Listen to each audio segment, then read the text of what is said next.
Fala pessoal, beleza? Tô aqui com o Marcos Correa. Tudo bom, Marcos? Tudo bem? Muito obrigado. O que você faz aqui na Suno? Eu faço uns vídeos aí de fundos imobiliários. Legal, você, Baroni. Eu, Baroni. Em fundos imobiliários a gente está fazendo só nós dois, né? Mas a gente tem aí um pessoal por trás da carteira também. Que te ajuda.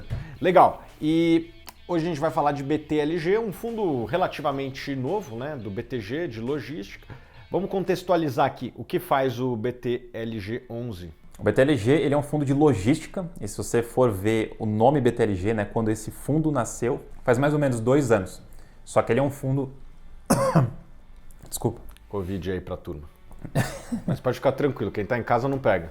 Não, tudo bem. Vamos lá. O BTLG, ele nasceu lá no final, mais pro final de 2019. O ticker BTLG, mas ele é um fundo que já existia desde 2010, o TRXL, que a BTG pegou no meio do caminho. Não sabia disso. Então, ele é um fundo bem antigo, só que o BTG pegou ele tem 2 anos e realmente deu uma cara diferente para o fundo. A gente vai comentar um pouquinho mais no vídeo. O famoso rebrand. Não, completamente. Esse realmente... Muda a marca, muda o produto. Inclusive é uma marca. Alguns fundos, isso é interessante, alguns fundos, pouquíssimos, né? Acho que esse e o HGLG também viraram marcas. Então você coloca lá, você vai ver nos galpões, vai estar lá, BT Log. Realmente é o nome, é a marca, eles fizeram marketing em cima disso. E é como se fosse uma empresa mesmo. É bem bacana isso daí. Mas o BTLG, então, ele é um fundo de logística, ele tem crescido muito, mais expressivamente nesses últimos 2 anos, desde que o BTG adquiriu, e ele tem feito também uma reciclagem de portfólio. Então, por isso que eu falei que é um fundo novo, porque aqueles imóveis da época do TRXL, muitos deles, 4 na verdade, estão em processo de venda. Então, eles praticamente estão quase que eliminando o que era o TRXL e realmente sendo o BTLG. Legal.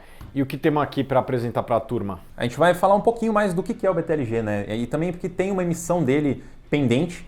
Não tenho ainda informações específicas sobre essa emissão porque o prospecto ainda não foi confirmado. A princípio, a database dessa emissão é lá para dia 3 de agosto. Então esse fundo aqui já é um fundo de 1,5 bilhão. Com essa nova emissão ele deve chegar lá para os 2 bilhões. Ele tem feito já, colocando o pé em desenvolvimento, tem comprado, não sei se você lembra da antiga fábrica da Ford. Então, alguns fundos, alguns investidores compraram aquela fábrica e estão refazendo aquilo, né, reconstruindo aquilo para se tornar um centro logístico, um complexo logístico. E o BTLG, por exemplo, tem 25% de participação lá. Então, é realmente uma cara nova para o fundo. Eles venderam esses imóveis que tinham um perfil mais industrial, não querem mais industrial na carteira, focar realmente em logística.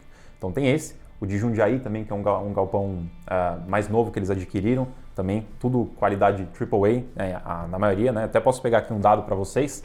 Em termos de perfil de ativo dentro do fundo, 60% é logístico, ele tem mais agora um pouco mais de viés de desenvolvimento, tem quase 30%, 26% para ser mais exato.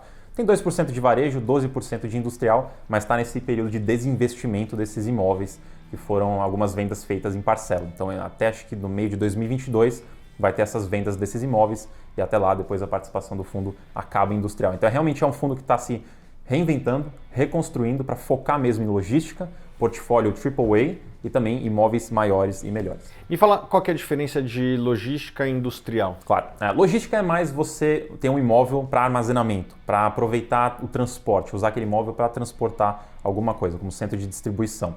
Agora, o industrial também pode ser para isso, mas é mais focado para a produção de alguma coisa. Então, lá dentro vai ter a produção de algum material, algum produto.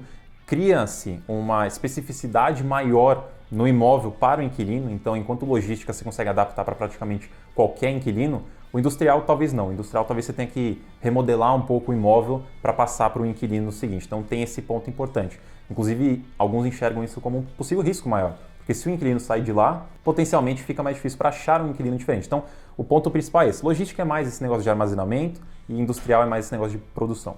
Legal. Esse fundo tem uma característica um pouco diferente de vários outros fundos. Ele tem uma pitadinha de alavancagem, certo? Exatamente. Endividamento, entre aspas, né? Exatamente isso daí. Uma coisa que a gente vem crescendo nos fundos imobiliários é justamente esse endividamento, essa alavancagem, que é o quê? É o fundo, de alguma forma, comprar um imóvel sem ter aquele dinheiro. Uma compra a prazo, por exemplo, é um tipo de alavancagem.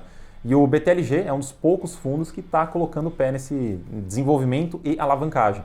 Então ele tem algumas compras aí parceladas, ele tem aí algumas coisas ainda a pagar, alguns CRIs também, que ele vai precisar resolver isso no curto prazo. Mas a princípio está tudo muito bem casado aí com as obrigações do fundo. E como é que resolve? Com novas emissões, com a própria geração de caixa dos ativos? Como é que faz geralmente? No caso do BTLG, os dois.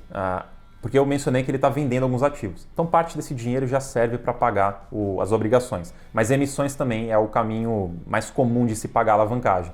Conforme vai chegando as datas de pagamento, se ele não tem dinheiro em caixa, ele chama uma emissão, usa esse dinheiro novo captado e paga as obrigações. Legal. O que você acha disso? Eu tenho minha opinião, mas queria ouvir a tua. Não, eu gosto. Eu acho que a alavancagem otimiza o dinheiro. Traz risco, mas otimiza o dinheiro. Então, por exemplo, com os mesmos 100 milhões eu poderia comprar 2 imóveis, já receber os aluguéis dos 2 imóveis e deixar para pagar depois. Óbvio que esse risco de pagar depois sempre vai existir e pode dar problema.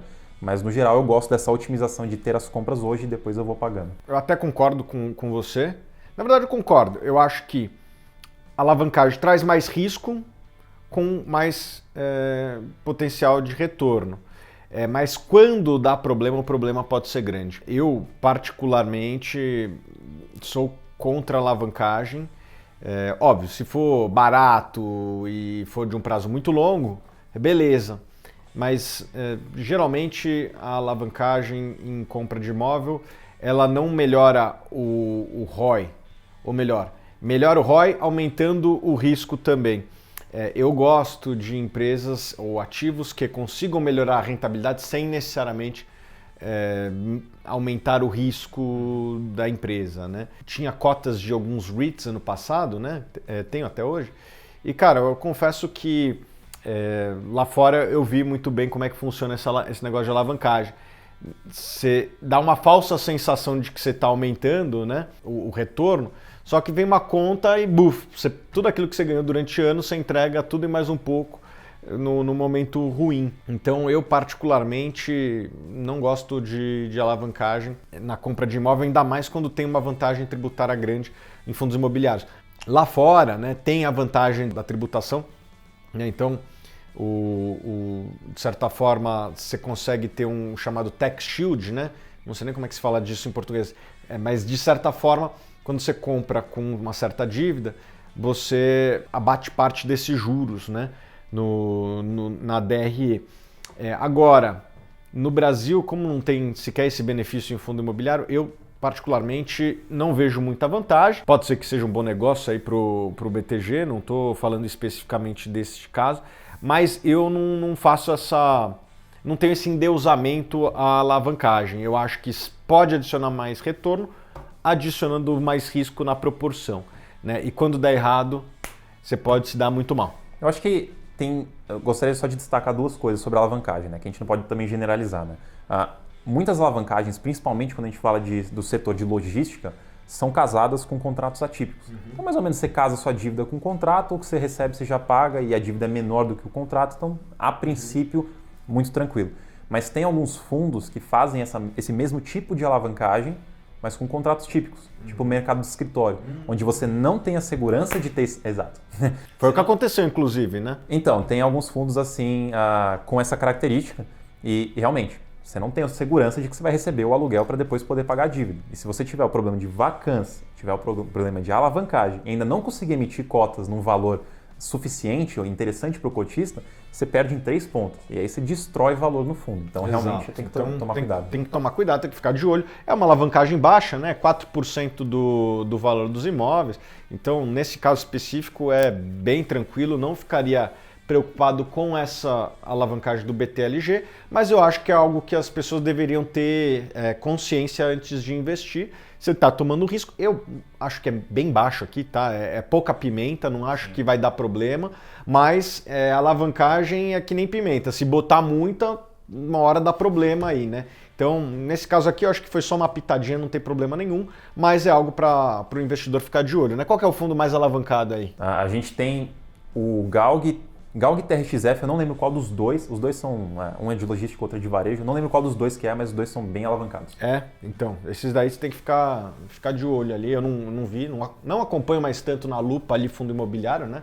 O Baroni e o Marcos aqui fazem esse trabalho para os assinantes da Suno, mas se eu fosse investir nesses fundos, eu ficaria de olho. Eu acho que é uma coisa que os investidores têm que ficar cada vez mais de olho, certo, Marcos? Com certeza. É algo que pode ser interessante, pode ser arriscado, de qualquer forma tem que ficar de olho. Outra coisa. Tudo mais constante, pessoal, esse paga 7, esse paga 7, tudo mais constante prefira o menos alavancado, né? Significa que tem menos risco. Isso é uma coisa que as pessoas têm que ficar atentas, né? Não olhar somente o yield. Para mim, esse é o principal erro que os investidores de fundo imobiliário cometem. O cara vai lá e compra o que pagou mais nos últimos 12 meses e não faz essa conta de risco. Às vezes pagam mais, mas tinha mais risco. Uma hora vem uma crise aí e isso é pego de calças curtas. Então, fique atento aos riscos que tem fundo imobiliário, entre eles a alavancagem. Certo, Marcos? Isso aí. Beleza, pessoal. Muito obrigado, Marcos. Se inscreva no canal, dá aquele joinha e a gente se vê nos próximos vídeos.